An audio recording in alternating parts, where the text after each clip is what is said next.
Aditya Mulia. Hai Mas Erwin. Hai Dit. Gue starstruck banget. Idola masa kecil. Aduh, thank you. Gue juga udah dengar nama lo di tahun 2000-an sebagai seorang penulis skrip, sebagai penulis novel, yang dimana karya-karyamu diadaptasi dalam sebuah film dan banyak sekali film-film bagus. Dari Jomblo lah, Sabtu Bersama Bapak dan many more. Dan everybody knows about it. Terus lo juga pernah dapat nominasi atau bahkan penghargaan ya? Gue nominasi Piala Citra untuk Jomblo. Ya, untuk Jomblo di 2006. Yes, 2006. Tapi yang gue amatin, lo tuh masuk, kalau pas gue baca ya tentang your journey, yang muncul di kepala gue adalah satu terminologi self-exploration. Ya. Self-exploration. Terus gue ngeliat lagi, oh dulu si Adit fotografer. Terus si Adit pre-wedding. Terus pas menikah sama bininya, mereka bikin pre-wedding tapi ada narasinya, ada storytellingnya. Terus scriptwriter, masuk ke film. Terus lo juga sekarang sibuk untuk di sosial media untuk career development. Betul. Right? Jadi itu yang keluar di kepala gue tentang self-exploration. Ceritain dong Dit, singkat. The explanation about you become a self-explorative person.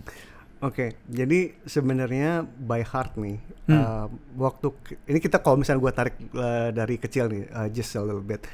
Waktu gue kecil itu sebenarnya gue sukanya gambar. I know that. Dan itu dua paman gue pelukis.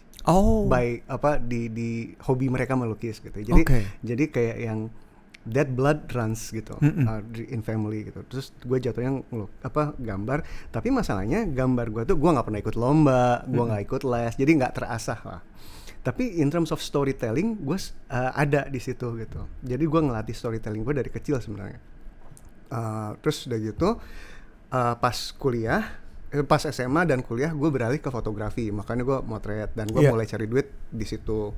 Jadi waktu itu gue inget banget tahun 99 gue masih kuliah, gue sama istri waktu itu masih pacar gue, Ninit, kita tuh kalau sama klien, kalau sama klien tuh kan inget kan lo dulu zaman pre-wedding tuh yang kayak menunjuk UFO, menunjuk masa depan gitu. Kalau kita beda, kalau kita gini, ceritanya kita sewa mobil, ceritanya gue foto lo jemput pacar, kemudian mobilnya mogok gue foto, kemudian kalian berantem gue foto, kemudian ada tukang es krim lewat, kalian beli es krim foto, kemudian kalian cair lagi, bercanda lagi gitu, foto. Nah itu pre-wedding kita tuh itu. Jadi ada storytellingnya di situ. So we were able to charge a bit more dari competition gitu. Karena kan competition cuma pose doang, kita ada storynya. Itu that went well. Tapi waktu itu abis itu gue lulus, gue kerja. Nah begitu gue kerja di industri logistik di Maersk, gue tuh kehilangan waktu untuk motret dan pisah kota juga sama istri kan. Terus akhirnya gimana nih? Tapi hasrat untuk storytelling itu masih ada gitu. Tapi ya kan nggak bisa motret lagi gitu kan.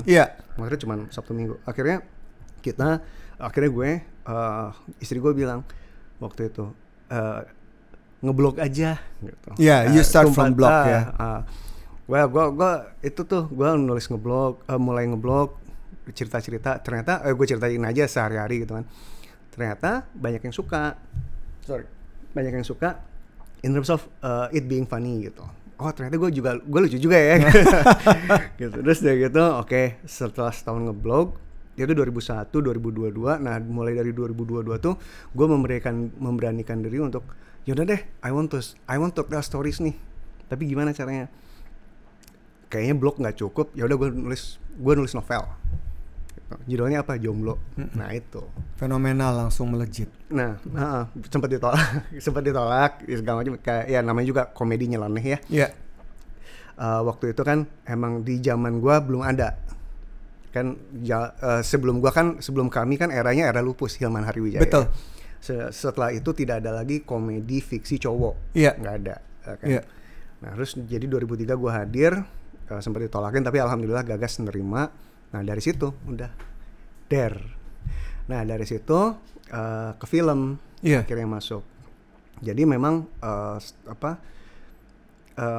gue nggak pernah ikut lomba cerpen, gue nggak pernah ikut lomba apa-apa, tapi storytellingnya memang dari kecil. Gitu sih ceritanya. Kenapa maksudnya kenapa storytelling itu kenapa sampai sekarang gue bercerita dalam bentuk novel maupun skrip ya, ceritanya seperti itu sih Mas. Kalau ya, thank you for sharing.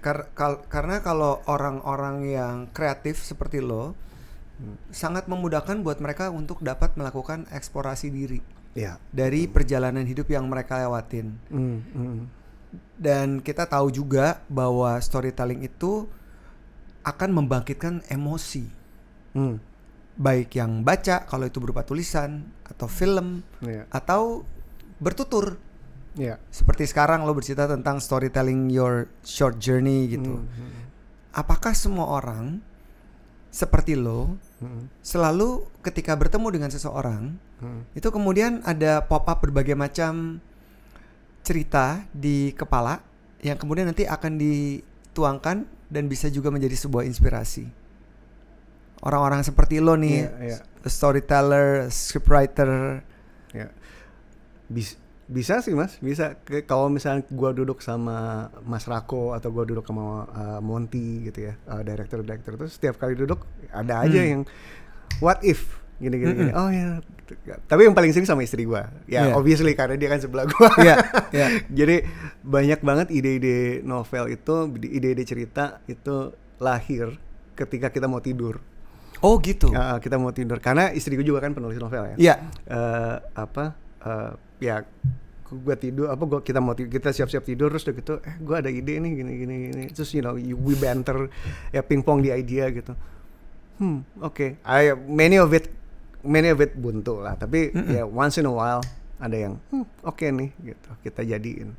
Kalau kayak gitu pada saat menjelang tidur tiba-tiba ada discussion, kan apakah itu dia bisa tidak akan lebih jelas karena tidak ditulis, atau kemudian ada aktivitas yang lo lakukan untuk merekam ini plot rekam. ini? Ya kita rekam, kayak misalnya if this is a really good idea, gue akan bangkit lagi dari tidur. Gue akan coba nulis karena ide itu sangat mahal ya, in a sense bahwa ide itu kayak cewek cantik yang kita lihat di mall, sekali lewat udah kita nggak ketemu lagi.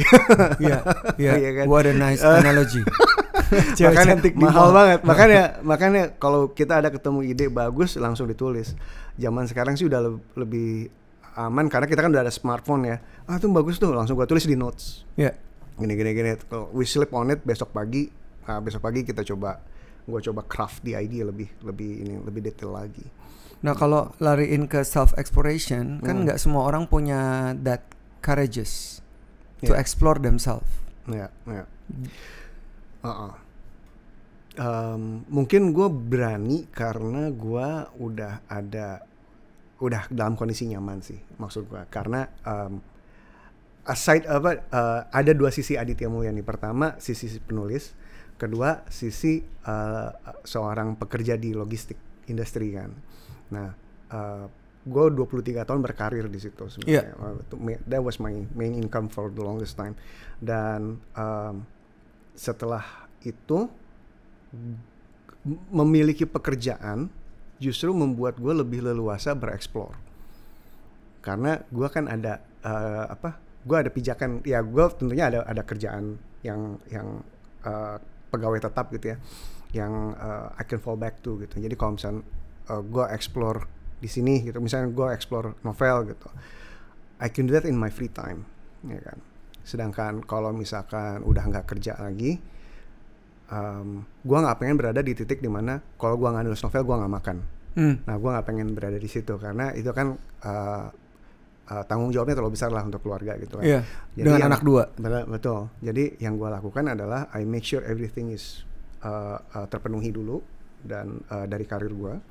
Habis itu udah selesai semuanya, semuanya udah terpenuhi, ya udah gue continue self exploring gitu. Apakah memang sebagai seorang penulis novel nggak bisa survive di dunia modern saat ini? Saat ini nggak. Oh ya? Setidaknya untuk gue ya. Karena kan tingkatannya beda-beda gitu. Kalau untuk gue tidak, gue nggak bisa bilang bahwa kita bisa survive di novel karena ada banyak faktor. Pertama, barrier of entry untuk menjadi novelis itu sangat rendah sekarang. Anyone can write, anyone can publish, gitu kan. Jadi kalau misalnya kita ke toko buku, it's like a jungle out there. Bukan jungle lagi, seperti pasar di mana semua orang berjualan. You know, everyone is a seller gitu kan. Setiap penulis adalah penjual gitu. Itu satu, saingannya banyak. Kedua, bajakannya banyak. Jadi Andrea Hirata itu pernah meneliti diri dia. Untuk satu buku dia yang terjual ada 5 bajakannya. So 5 publisher, 5 orang bajakan. yang 5 orang yang jadi untuk satu kopi yang terjual itu ada 5 bajakan yang beredar. So maksud gue gini, kalau misalkan dia penghasilannya X dari buku, seharusnya 5X, Mas. Iya. That's how bad piracy is di Indonesia gitu. Karena tidak ada effort yang nyata ya untuk memberantasnya gitu. Nah jadi ya bayangin aja crowded gitu kan, dari sisi pesaing, dan buku kita juga digituin sama pembajakan, jadi a bit tough kalau misalkan kita mau hidup dari novel. Solely on novel ya. Solely on novel. Kalau ngomongin soal self exploration, sampai ada di titik ini, udah 20 tahun lebih ya berkarya, dan terbentang luas pintu-pintu kesempatan lain yang lo jalanin dan lo dapatkan sampai saat ini. Jadi kalau kita ngomongin tentang self exploration, selain courage, ada apa lagi, Dit, yang membuat lo sampai di titik ini? Based on your experience. Based on my experience, justru selain courage itu ini. Setelah gue 23 tahun berkarir itu, gue ngerasa gue ada beberapa hal tentang ngebangun karir yang kayaknya anak muda harus tahu nih, gitu. Kayak lo kalau misalkan mau karirnya bagus, kalau misalkan if you want to climb the corporate ladder, berarti jangan mudah nyerah. You have to persevere. The way your communication skill juga sangat-sangat penting. Justru communication skill lah yang akan ngebawa kita. Technical skill gets you through the door. Communication skill gets you through the floor. That's correct. Itu yang anak gue pernah bilang ke gue. Saya bilang, keren juga kamu. So that's the nah, dan banyak orang yang nggak tahu di situ. Banyak anak muda yang kayaknya belum tahu. Makanya gue di Instagram gue sejak Januari ini, gue lebih banyak share tentang how to build your career. Gitu, how to build career aja sih sebenarnya gitu. Seperti itu sih, karena banyak banget yang kayaknya yang nggak tahu gitu ya. Terus ya gue kan punya 23 tahun pengalaman di itu, jadi di corporate, so this is something that I want to share, karena it cost me nothing to share. Untuk yang satu ini ya, it cost me nothing to share, so you know what, why not? Gitu. Gue udah pensiun ini gitu kan. So all I do is bikin konten itu dan menulis novel dan menulis skrip sekarang.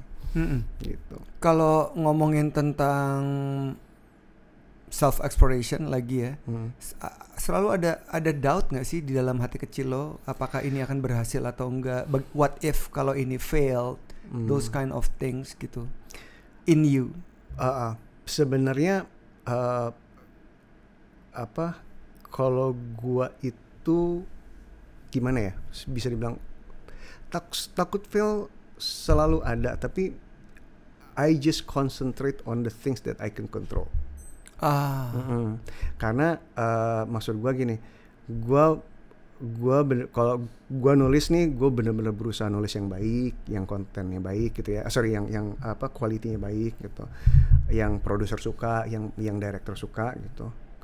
Gue nulis novel juga insya Allah menulis yang kualitasnya bagus, isi pesannya juga bagus. I make sure the quality is good. Ketika gue bikin konten juga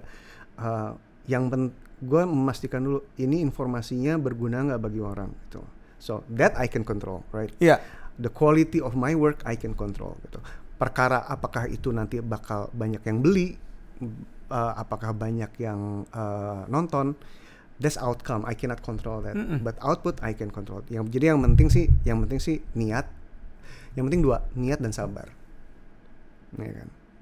Itu dulu.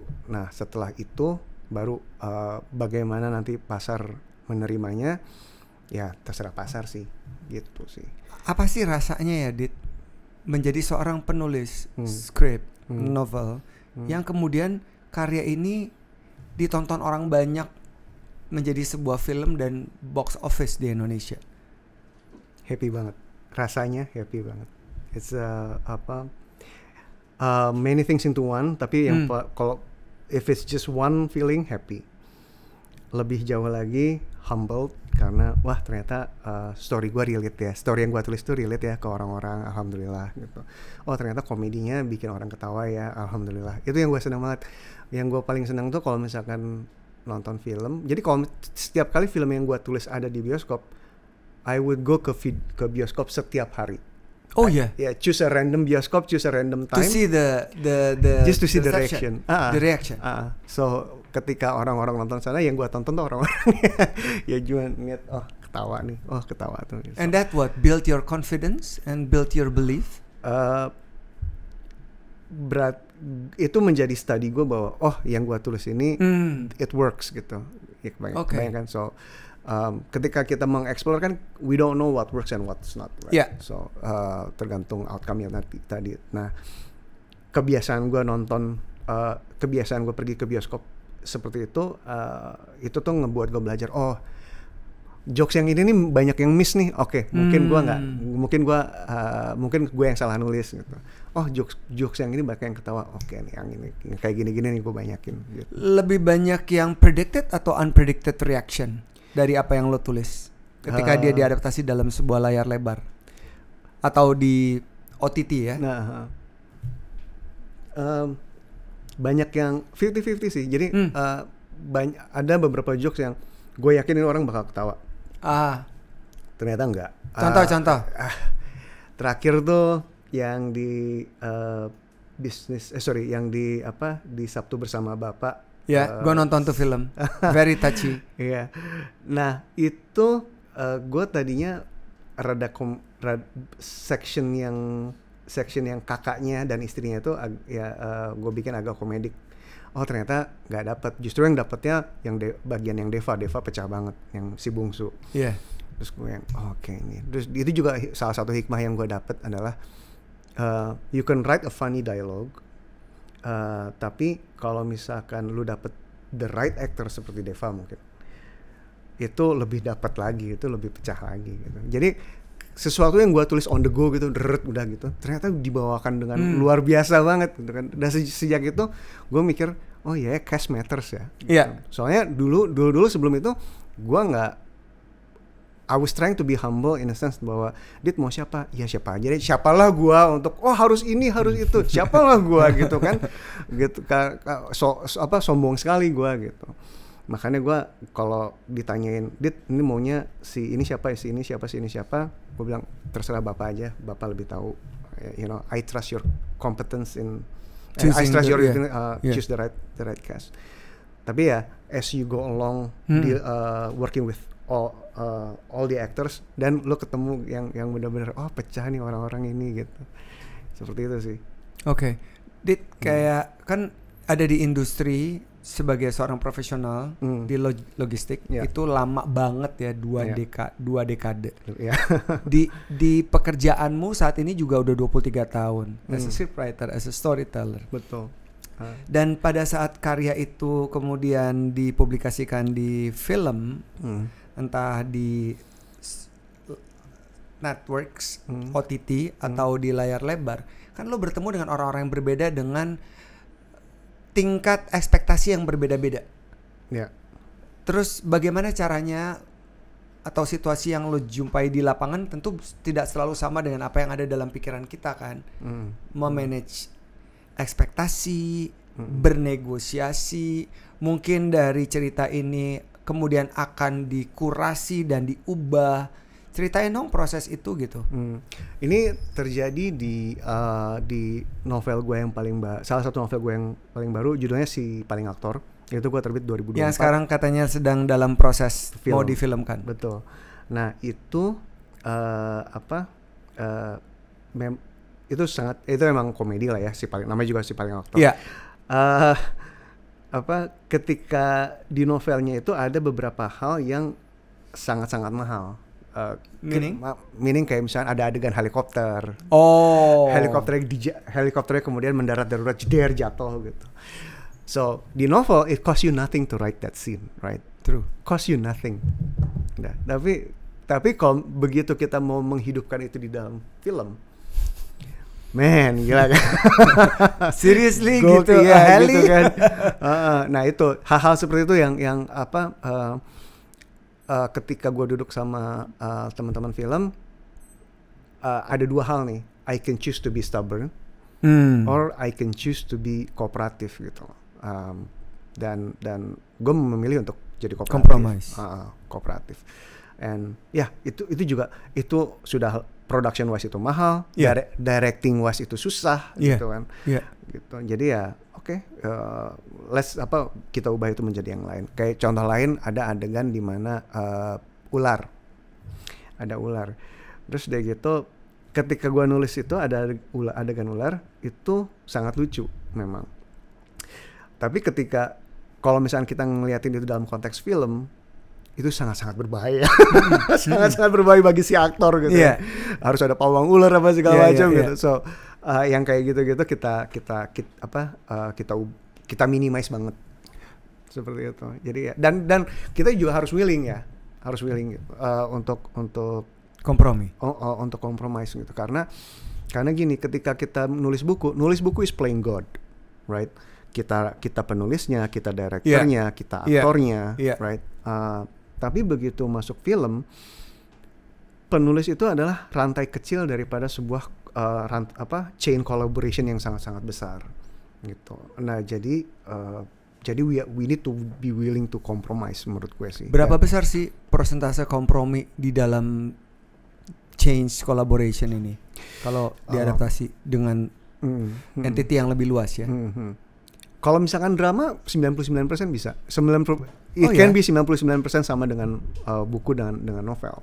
Tapi kalau misalkan ceritanya action, ya itu itu lebih ke technical things. Lebih ke technical gitu. Kalau gue bisa bilang itu. Mungkin kalau misalkan drama kan tadi gue mention 99% bisa sama. Mungkin yang berubah tuh adalah gini. Ketika gue masih nulis novelnya, gue nggak kepikiran sebuah struktur storytelling yang seperti film. Nah, sedangkan kalau film itu ada 3 babak dan 3 babak itu ada 8 sequence. Nah, dan itu harus runut tuh. Nah, kalau di novel kita punya keleluasan nulis 300-400 halaman. Wah, selesai gitu kan. Dari ngomongin A, B, C, abis itu balik lagi ke A sebelum kita masuk ke D gitu. Kita leluasa sekali kalau nulis novel itu kan. Tapi begitu kalau misalnya kita bikin film, kita harus runut tuh A, B, C, D, E, F, G. Gitu. Biar orang tahu juga ya alurnya kayak gimana. Betul. Nah itu, di situ perubahan-perubahannya dan of course gue sangat-sangat willing to cooperate di situ. Karena kan gue ngelihat industri film itu sebagai sesuatu yang gue pengen belajar juga kan. Dan salah satu pembelajaran adalah working with other people, how to collaborate with other people. Kan kita kan selalu bisa memilih bagaimana kita behave kan. Tentu, ya kan? 100% setuju. Iya kan, apakah kita mau menjadi sosok yang keras kepala dengan visi kita, atau kita mau menjadi sosok yang leluasa dengan plannya. Jadi kayak misalkan kita visinya tetap, tapi the way to get there itu bisa fleksibel gitu.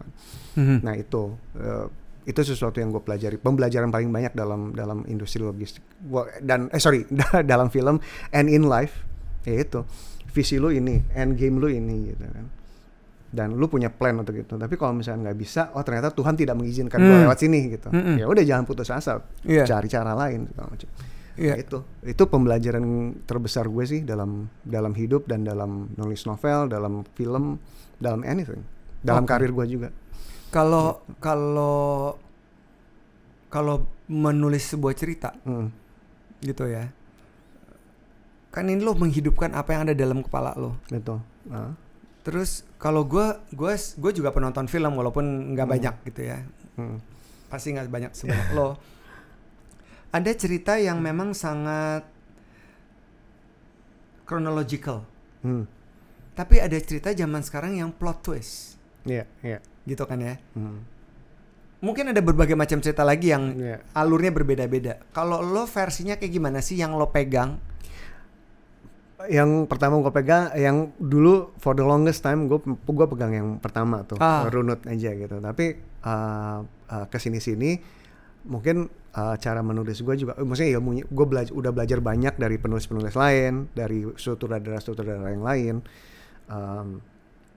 Dari situ gaya menulis gue juga berubah. Jadi gue suka ada tuh plot twist di akhir. Ternyata gitu kan di 6/8 cerita tuh gue diajarinnya gitu. Gue diajarinnya biasanya kan ada 8 sequence nih film. Biasanya kita naruh ternyata itu di 6/8 film, di sequence ke-6 atau sequence ke-7 gitu. You reveal that di situ gitu. Dan itu sesuatu yang gue baru pelajari kayak 10 tahun terakhir, dan dari situ cara menulis gue berubah sih. Gitu. Apakah betul orang sekarang mempunyai konsentrasi yang lebih rendah sehingga kemudian permainan-permainan alur itu ditwist kanan kiri supaya menjaga perhatian orang tidak lepas? Itu betul. Itu betul. Mungkin orang kebiasaan instan banget ya sekarang ya. Kayak dan jadi time spending. Ya, attention spending makin pendek gitu. Tapi ya berarti jadi ya salah satu untuk meremedinya itu adalah kalau di novel setiap bab dibikin hook. Setiap bab dibikin penasaran. Endingnya tuh harus ngebikin penasaran agar kita mau bersedia untuk ngeflip the next page. Kalau di film mungkin tiap akhir sequence kita bikin orang penasaran gimana nih. Nah, kan misalkan film 100 menit ada 8 sequence, mungkin di 10 menit, tiap 10 menit tuh harus ada sebuah pertanyaan yang harus dijawab. Tapi ini gimana? Gini, masuk ke sequence 2. Ini gimana? Kan orang jadi tegang kan, masuk ke sequence 3. Seperti itu. Kan ada banyak juga cara sutradara atau novelis hebat di seluruh dunia dengan metode yang berbeda-beda. Ada yang sampai sekarang masih handwriting, ada yang langsung diketik, ada waktu-waktu tertentu yang mereka bisa dapetin, ada yang benar-benar they treat it as their job. Pagi sampai sore gitu, terus dedicated their time and spend their time for weeks and weeks, months and months gitu. Banyak sekali. Ceritain dong gaya lo tuh gimana sih? Kalau gaya gue, pertama-tama kalau gue nulis I need total silence. Jadi gue kurang optimal tuh kalau misalnya gue nulis di meja makan kemudian ada TV, itu gue kurang optimal. Jadi emang harus total silence. Dulu lebih parah, dulu gue harus total silence dan gak boleh ada orang mondar-mandir karena it's distracting gitu. Jadi gue I need my space, kayak semacam office gitu. Nah itu baru gue lebih optimal gitu, lebih keluar. Tapi sekarang kayaknya mungkin gue lebih dewasa, jadi kalau misalkan istri mondar-mandir, that's fine, gak apa-apa. Asal jangan ada suara lain sih. Itu ngeganggu sih, karena ketika ada suara berita gitu kan, lo lagi nulis ada berita, mau nggak mau denger kan, you know, it's a passive thing. Nah terus jadi apaan tuh, jadi ini kayak ini lepas. Dan gaya lagi, salah satu metode lagi adalah begitu gue ada ide, gue langsung sit down dan gue tulis. Jadi nggak nunggu, karena ya itu tadi ide tuh sering cepet hilang. Makanya gue sampai beli keyboard Bluetooth itu loh, ya kan, kok langsung. Jadi gue bisa ngetik di mana aja. Emang sih yang gue ketik tuh 1-2 line, tapi tetap itu bagi gue itu nyawa. Nanti gue bisa sesuatu yang gue bisa kembangin di rumah later on. Soalnya kalau misalnya gue gak gue ketik dan lupa, ya apa yang gue kembangin nol kan. Malcolm Gladwell dalam bukunya Blank menceritakan tentang 10,000 hours. Yes. Refers to the Beatles. Dia do some studies. Kenapa The Beatles bisa populer setelah accomplish 10,000 hours. Gue hitung lah 10,000 hours itu berapa. Kurang lebih 5 tahun. Sampai orang dapat gripnya, tahu caranya gitu. How about writing skills? In your experience, how long do you need? Sampai lo tahu, oh this is my style. Oh this is the flow. This is my unique characteristic gitu. I would say kalau gue kayaknya gue butuh 10 tahun untuk bisa meyakinkan diri gue bahwa this is the type of writing yang gue suka. Oh ya. Dan this is the type of writing yang gue banget gitu ya, Aditya Mulya banget gitu. Dan itu juga dari self discovery gue bahwa ini gue yang mau, ini yang gue suka. Dan itu juga dari pembaca yang ketika membaca komen bahwa ini Adit banget gitu. Nah itu yang udah dapat. Dan satu lagi kayak terutama sih anak-anak gue. Karena kalau anak-anak gue habis nonton film yang gue tulis aja, mereka udah selesai, mereka berdiri terus mereka berpaling ke gue dan bilang bapak banget. Ini bapak banget jokesnya maksudnya. Jadi kayak yang jokes yang mereka tonton itu yang kayak ini Kamis kemarin dia baru ngomong gini. Ada tuh. Ada. Ya jadi, karena kan anak-anak lo lahir dari kedua orang tua yang juga gemar menulis. Iya, dan gemar bercanda juga kan. Kayak saya ngerjain anak saya tiap hari gitu. mereka korban prank. korban jokes gue tiap hari gitu. Mereka yang this joke again gitu kan. Terus tapi abis itu gue masukin ke dalam film gitu. Terus udah gitu jadi mereka yang bisa that's you. Kalau sekarang ya Dit kan di tahun 2025 ini kita ngobrol ini di bulan April. Lo bilang tadi bahwa starting this early 2025 lo mulai sharing tentang career development. Betul. Di sosial media lo. Alasan apa yang membuat lo kemudian mengeksplorasi diri lo dari penulis skrip, novel, sampai kemudian berbagi tentang career development? Ya. Nah, that is very interesting. Yes, karena yang tentang career development itu gue ambil dari 23 tahun pengalaman gue di dunia korporat di industri logistik itu di Mars. Dari situ banyak banget pembelajaran gue, jatuh bangunnya gue, naik turunnya gue di dalam ngebangun karir gitu kan. Banyak banget pelajaran berharga dan seperti yang gue bilang tadi bahwa kayaknya anak-anak nih ada beberapa pembelajaran yang gue bisa share deh. Gitu kayak misalkan karir lo mau cepat naik, technical skill lo harus bagus, tapi lo juga harus jago ngomong nih, communication skill lo harus bagus. Kemudian kalau misalnya lo udah jadi supervisor katakanlah. Iya. Yeah. Itu adalah step yang sangat rapuh. Karena apa? Karena lu punya tanggung jawab ke bawah, tapi lu juga punya tanggung jawab ke atas kan.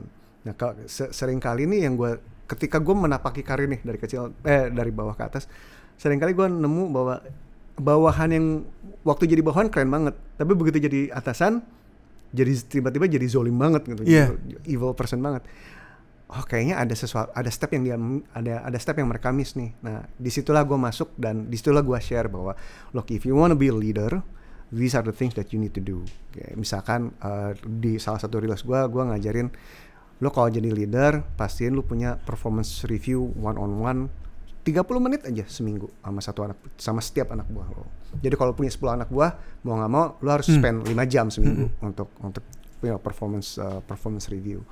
Gitu. Dan performance review-nya dalam bentuk yang sangat ringan aja, kayak casual. Iya, casual kayak I think you did great di sini, I think you did not do good di sini dan we need to fix that. Ya kayak gitulah. Terus dari gitu kayak misalkan lo kalau misalnya mau tim lo terkontrol dengan baik, kalau lo mau punya grip tim lo dengan baik, itu harus ada yang namanya daily huddle. Gua kenalin ke konsep daily huddle. This is what I do every day di tim gua waktu gua masih kerja gitu. Daily huddle 15 menit.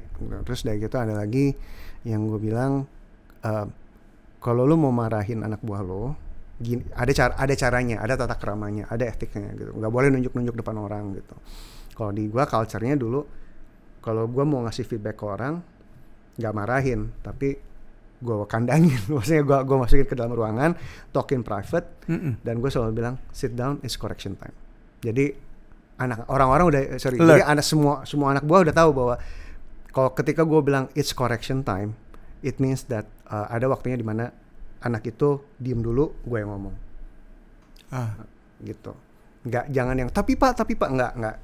It's correction time. This is me correcting you.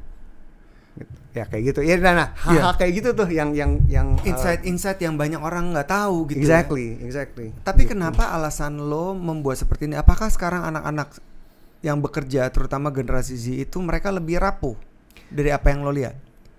Gue belajar dari pengalaman gue bahwa you don't know what you don't know. Iya kan? Gue waktu gue meniti karir, gue nggak tahu bahwa gue butuh ilmu itu. Dan gue melakukan banyak kesalahan. The first time I lead a team, that was a disaster. Gitu. Tapi I learn from it gitu kan. Ternyata gue nggak dibekali ilmu ini. Seharusnya gue tahu tuh. Seharusnya gue belajar itu sebelum gue jadi leader. Nah itu dan disitulah kenapa salah satu alasan gue bikin One Real One Day ini tentang karir. Oke. Gitu ceritanya. Kalau ngelihat sekarang dengan opportunity yang semakin sempit ya. Dengan lapangan pekerjaan yang semakin terbatas. Apa yang sebenarnya seseorang bisa lakukan agar dia dapat mengeksplorasi dirinya dan sampai di titik dia menemukan their purpose. Kayak lo kan lo udah menemukan purpose lo. Lo tinggal memaintain aja gitu. Betul. Sebenarnya kalau gue bisa kasih advice ke orang gitu ya, how to find your purpose, sebenarnya gini, look at yourself when you're 70 years old. Bayangkan diri kita di umur 60. Kondisi apa yang kita ingin capai? Apa yang kita ingin punya? Oke, itu duniawi mungkin ya. Tapi maksudnya life in general. Lu pengen berada di kondisi apa sih gitu. Gue pengen hidup tenang, anak gue sehat, mandiri, gue juga nggak kekurangan, kemudian gue dikenal sebagai orang yang baik mungkin gitu ya. Itu dulu. Gue dikenal orang sebagai orang yang baik. My colleagues love me, I love my colleagues love me gitu ya. Nah untuk mencapai itu tarik ke belakang.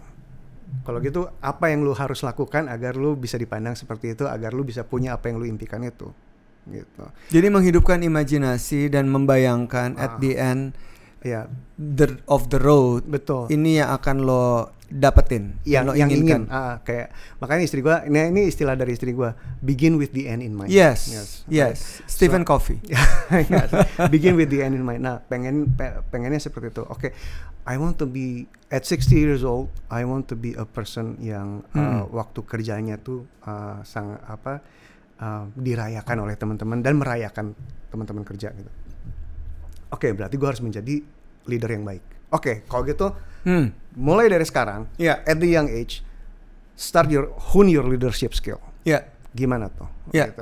Gue pengen menjadi orang yang dikangenin orang dan ngangenin orang. Gimana tuh? Berarti communication skill gue harus bagus. Gue harus jadi orang yang berlisan baik. Oke, dan itu kan skill, right? It's soft skill gitu. Gimana caranya gitu? Oh, berarti communication skill gue harus bagus. Gitu. Oh, gue pengen gak nyusahin anak dan cukup untuk diri gue sendiri. Berarti ada tingkat kemapanan yang harus dicapai gitu. Oke, kalau misalkan tingkat kemapanan itu caranya banyak banget. Oke, kita pilih aja salah satu. Berarti gue harus punya satu skill yang sangat-sangat bagus, sedemikian bagusnya sehingga gue dibayar mahal oleh perusahaan-perusahaan atau ini sendiri. Oke, pilih skill itu, stick with it for the next 10 years. Kayak gitu. So begin with the end in mind. How do you see yourself at 60 years old? Gitu. Terus pertanyaan-pertanyaan HRD di mana, where do you see yourself 5 years from now? You should be able to answer that. Kalau kita bangun pagi dan kita tahu 60 tahun di umur 60 tahun kita pengen seperti apa? Kita tahu journey-nya, kita tahu langkah-langkahnya, ladder-nya kita tahu ya. Betul. Betul. Kalau misalkan mantan bos gue yang sangat keren banget, dia selalu ngomong gini, ini ini adalah the end of your runway. In this yang umur 60 itu yang begin with the end in mind, yang kata istri gue begin with the end in mind, that's the end of your runway. By that point kamu harus udah bisa terbang. Jadi at the start of the runway, apa yang lu harus siapin nih? You know, everything ya, lu harus siapin apa? Sayapnya harus lu bagusin, ininya harus bagusin agar lu bisa lepas landas at the end of the runway. Nah itu yang bos gua ajarin sih, dan dan itu yang sedang gue ajarin ke di reels gue ini. Oke. Right. Karena ya itu dan once you know this, you'll wake up with a sense of purpose. Ya kan? Gitu. Jadi ada trigger, betul, ada motivation, ada the reason you wake up every morning, right? Ya, seperti itu gitu. Nah, terakhir pertanyaan gue tentang storytelling. Ya, oke. Karena storytelling tuh menurut gue is so human.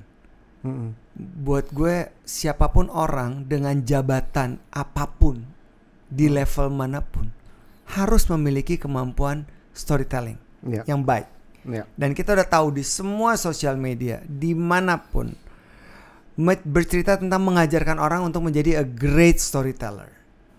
Karena storytelling is about attachment. Karena ada emotional yang nyambung di situ, ada similarity and everything. Terus lo menghidupkan story-story itu di kepala lo.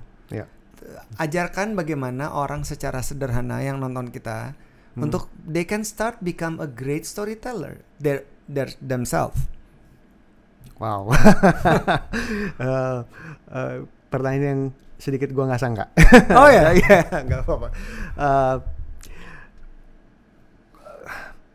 Karena gue masih kalau mungkin orang beda-beda ya, tapi kalau advice gue kalau ditanya nih how to become a great storyteller, first of all you need to start with something relatable. Oh my god, I'm sorry. It's okay. You need to start ya. Kita harus memulai dengan sesuatu yang relatable. Something that very relatable. Iya betul. Karena kalau misalkan kita nggak relate, kalau misalkan ceritanya nggak relate ke orang, nggak akan didengar. Misalkan gini, kita menciptakan sebuah karakter, sebuah karakter yang, atau sebuah cerita, yang gini, udah kaya, ganteng, pinter. Mayoritas populasi nggak kaya, nggak ganteng, dan nggak pinter. Iya kan? Jadi kita nggak. Jadi ketika ada tokoh seperti itu, banyak orang nggak akan relate gitu. Ya udah, kalau lu udah kaya, udah ganteng, udah pinter, masalah lu apa gitu kan? Iya kan? Jadi makanya advice gue adalah create a story and a character yang relate ke banyak orang. Yang kalau orang baca, ih gue banget. Oh nggak ganteng nih orangnya, oh iya gue banget gitu kan. Oh orangnya susah nih, gue tulis misalkan gini, Agus menimba sumur untuk mencuci pakaiannya, gue banget, ya kayak gitu. Agus menyalakan kompor minyak, gue banget itu, karena majority masih kayak gitu, seperti itu. Jadi create a character yang relatable. Kalau gue gini, ada dua cara bikin karakter yang relatable. Pertama, orang yang tidak sempurna yang mengejar kesempurnaan. Nah, tokoh di Jomblo itu, tokoh di Jomblo kan manusia-manusia yang tidak sempurna kan. Nggak pinter, terus yang satu tukang, yang satu playboy, yang satu nggak berani ngomong sama cewek, yang satu yang satu main hantem aja. Pada nggak sempurna kan, tapi mereka mencari kesempurnaan, yaitu cinta. Nah seperti itu, dan itu yang menjadi journey-nya menjadi menarik kan, karena inilah orang-orang yang tidak sempurna yang mencari kesempurnaan. So that's one way to go about it. Dan menurut gue itu dan dari situ gue dapet makanya semua karakter gue dalam novel maupun film adalah orang-orang yang tidak sempurna, yang mencari kesempurnaan. Alright. Gitu. That's one. Second, yaitu dia ciptakan karakter yang sempurna, tapi kita hantam dengan ketidaksempurnaan berkali-kali sampai dia patah. Karena karena pembaca ingin tahu di mana dia patah gitu. Dan ini menjadi ini juga ini juga bisa buktinya Sabtu Bersama Bapak seperti itu. Yeah. Ini ada bapak sangat baik, foresight-nya bagus. Yeah. Divonis meninggal gitu kan. Terus lu mau ngapain? Oh, gue bikin video buat anak-anak gue. Kebayang kan maksudnya? Kebayang. Iya, manusia yang sempurna yang dihadapkan dengan ketidaksempurnaan berkali-kali. Salah satu novel gue yang terbit tahun 2023 judulnya Sabar Tanpa Batas, ya seperti itu. Namanya Ochai karakternya. Dia pinter, tapi dia harus melunasi utang bapaknya. Jadi dia harus milih. Dia mengorbankan kuliah dia atau adik-adiknya yang nggak sekolah. Dilematis banget ya. Akhirnya dia milih dia DO. Dia menjadi nelayan di Taiwan agar dia bisa ngelunasin utang bapaknya dan tetap sekolah, adik-adiknya sekolah. Udah kayak gitu, kapalnya karam. Another disaster. Udah kayak gitu, ada lagi. Ya kayak gitu sampai ya karena pembaca ingin tahu. Yeah. Will you give up? Gitu kan? Karena kalau misalnya lu give up berarti lu nggak sempurna dong. Iya. Yeah. Jadi ada keterikatan emosi. Betul. Selain narasi yang terus penuh dengan tantangan-tantangan yang jadi oleh seseorang. That's one side. And the other side, my questions. This is the follow-up questions. Gimana kita bisa menjadi a great storyteller? Karena you are a great storyteller. And we know storytelling skills itu dibutuhin karena itu levelnya paling tinggi. Kan tadi lo udah ngomong soal communication skill. Banyak latihan di blog. Setidaknya kalau gue ya, gue banyak latihan di blog. Mas Hilman dulu almarhum, sebelum dia lupus dia banyak cerpen lupusnya kan. Betul. Nah itulah latihan dia dulu. Kalau zaman gue sebelum gue nulis novel itu gue banyak latihan di blog. Oh, cara storytellingnya seperti ini lucu nih. Oh, cara storytelling yang ini ternyata orang nggak relate. Jadi dengan nulis di blog itu latihan, ya itu 10,000 hour rule itu. You put your 10,000 hour jangan di novel, tapi di blognya agar ketika kita menerbitkan novel, I'm sorry. No problem.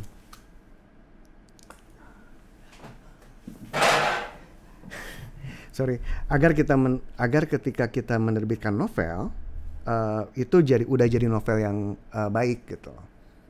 Itu udah menjadi story yang sangat-sangat baik. Nah, ini another follow-up question. siap. Boleh. Kita lihat di sosial media, there are so many noises. Everybody want to tell their own story. Yeah. And everybody doing the same thing too. Si A, si B, si C. Jadi berisik banget. Apakah menurut lo storytelling itu juga embedded dengan someone's persona, someone being, their presence, their presence, ya. Apakah itu akan membuat storytelling itu menjadi lebih berbobot karena seseorang kemudian mempunyai sesuatu untuk dijual? Yes, tergantung personanya sih. Dan gue nggak bisa nentuin persona yang mana yang menjual dan persona yang mana yang nggak. It's everyone's game lah. Betul. It's everyone's game. Di sosial media, dan di toko buku itu ada banyak personality kan. Betul. Setiap penulis buku adalah memiliki personality sendiri gitu. Dan gue nggak bisa bilang yang ini lebih bagus, yang ini lebih jelek, yang ini lebih bagus gitu.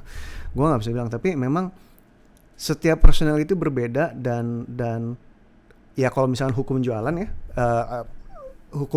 dan hukum dalam public speaking juga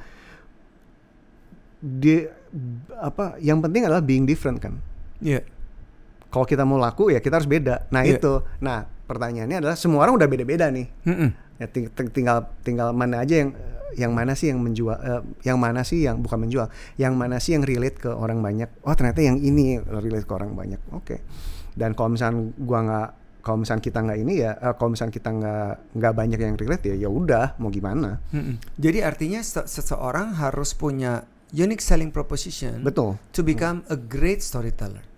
menurut gue ya cara kita ngomong dan apa yang kita bicarakan, cara kita berbicara dan the what and the how, cara kita berbicara dan apa yang kita bicarakan itu yang membuat kita unik menurut gue. Tapi sampai sekarang gue kalau misalnya ditanya oke, bagaimana caranya berbeda, gue ya gak tahu ya, it's everyone's game kayaknya gitu.